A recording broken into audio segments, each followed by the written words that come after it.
Halo guys, balik lagi bersama aku Alfian Cahya. Hari ini kita bakal ngomongin tentang banyak kejadian yang terjadi di sekitar kita.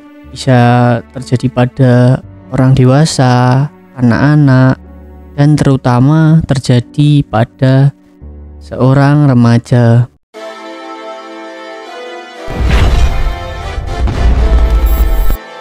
Di sini tempat dimana kita berbicara dari hati ke hati.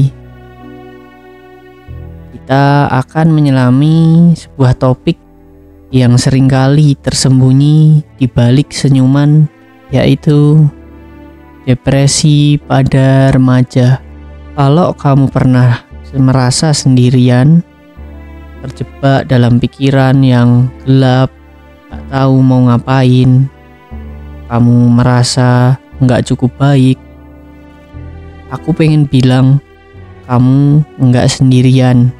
Apa sih depresi pada remaja?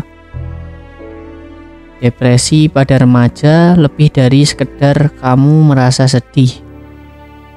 Depresi adalah kondisi medis yang memengaruhi cara kamu berpikir, merasakan, dan cara kamu untuk menjalani hidup sehari-hari. Menurut situs resmi WHO, situs kesehatan internasional di dunia, lebih dari 300 juta orang di dunia mengalami depresi. Dan remaja adalah salah satu kelompok yang paling rentan terkena depresi.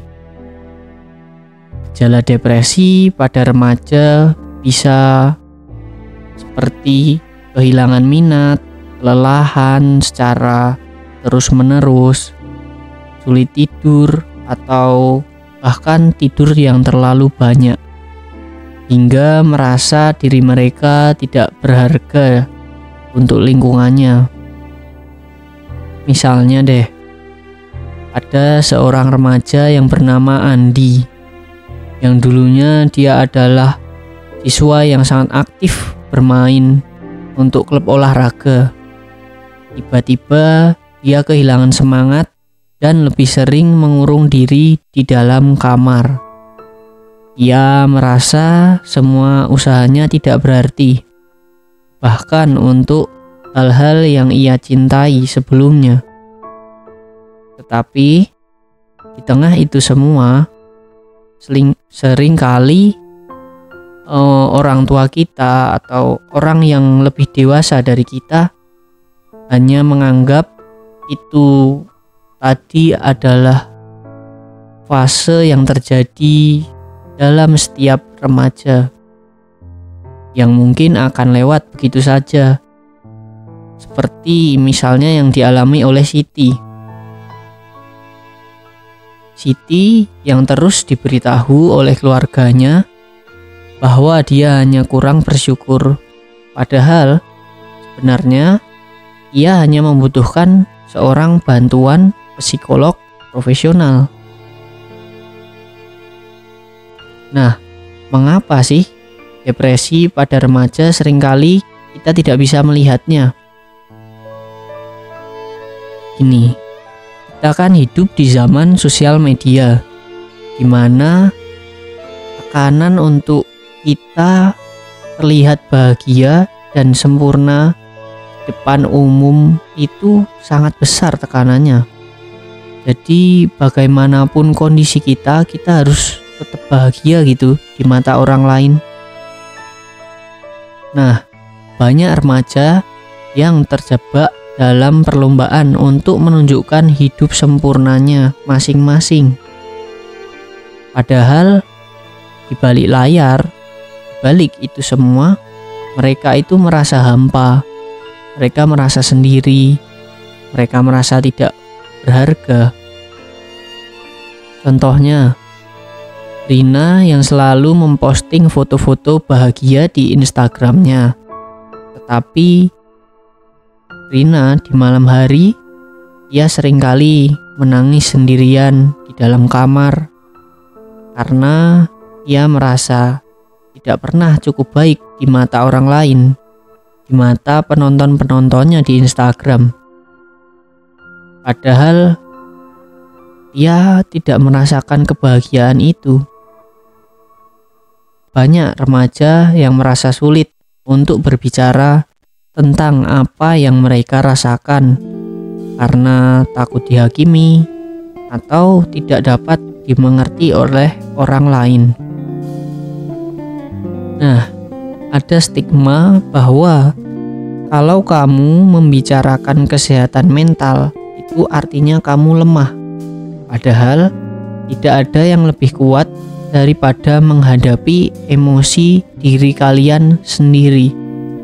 Nah, jadi penting banget buat kalian itu bisa mengendalikan emosi kalian sendiri.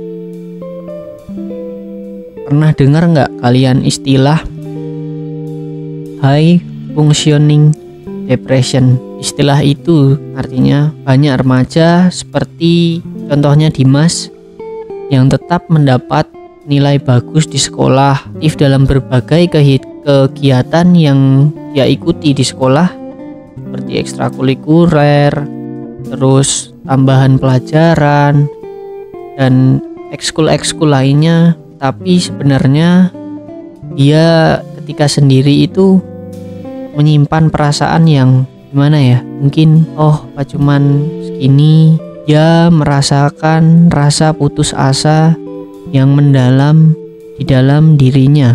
Nah, itu tadi kan contohnya. Sekarang cerita nyata dan refleksi dalam kehidupan kita sehari-hari. Hari ini aku ingin berbagi cerita tentang seorang remaja, sebut saja namanya Maya.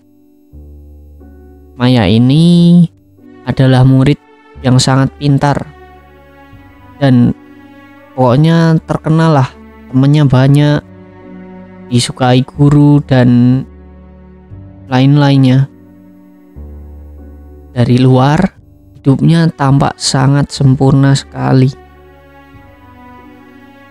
Namun Maya sering kesepian karena tekanan dari orang tuanya untuk selalu menjadi yang terbaik di dalam apapun, di dalam hal apapun, di dalam bidang apapun yang ia jalani. Ia selalu mendapat tekanan dari orang tuanya. Dari situlah Maya mulai merasakan tidak ada gunanya ia mencoba.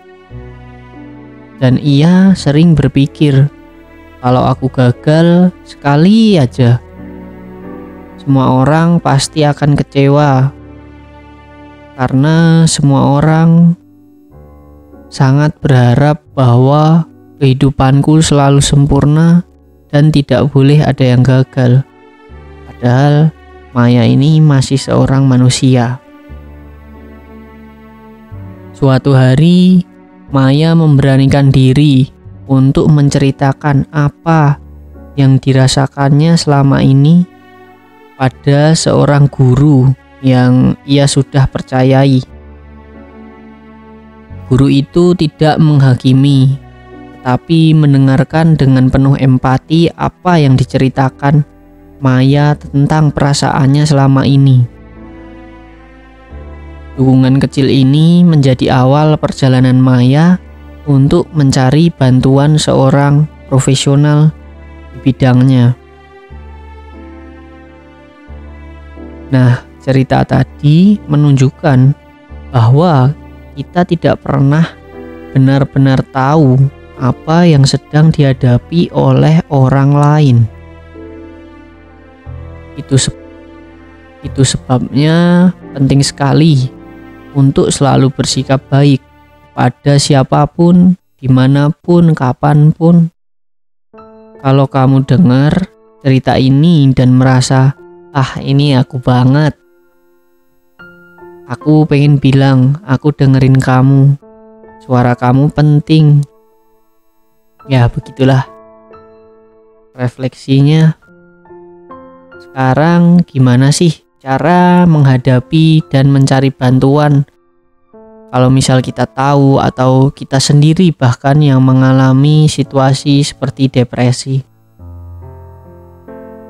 Yang pertama-tama, kamu harus mengakui dulu perasaanmu tuh gimana.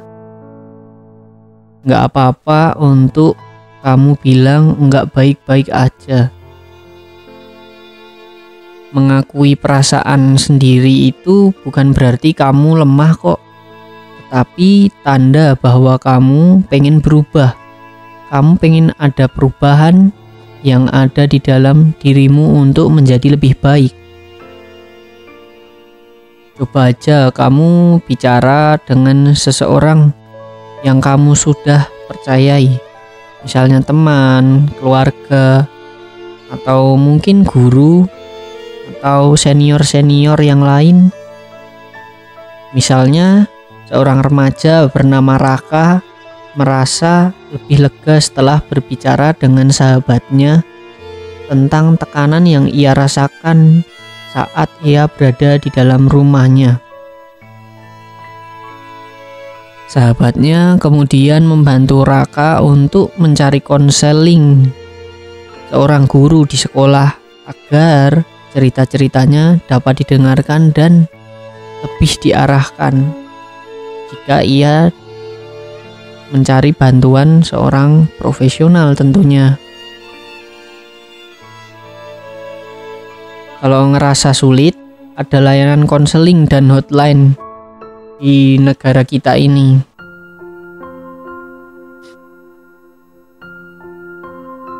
Di Indonesia sendiri, kamu bisa menghubungi layanan seperti Sejiwa di nomor 119.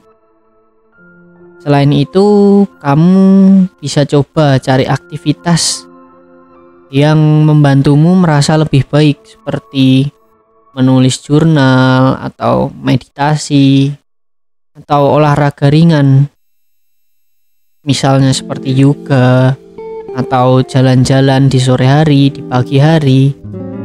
Bisa juga kalian dengerin musik yang membantu kalian lebih tenang agar pikiran kalian bisa lebih jernih.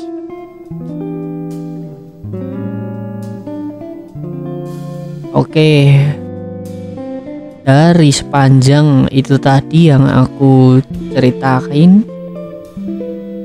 kita dapat ngambil kesimpulan bahwa depresi itu bukan tanda kalian lemah atau bukan tanda kelemahan bagi seseorang. Ini adalah tanda bahwa kamu udah coba untuk terlalu kuat dalam waktu yang sangat lama. Terima kasih sudah mendengarkan episode ini. Kalau kamu ngerasa ini bermanfaat, share ke teman-teman kamu. Kalau kalian yang punya cerita, boleh share di kolom komentar juga. Mungkin aja mereka juga butuh mendengar cerita seperti ini. Oke, sampai jumpa di episode berikutnya. Stay strong, tetap kuat, tetap percaya diri, dan jangan lupa kamu nggak sendirian. Saya Alfian, terima kasih.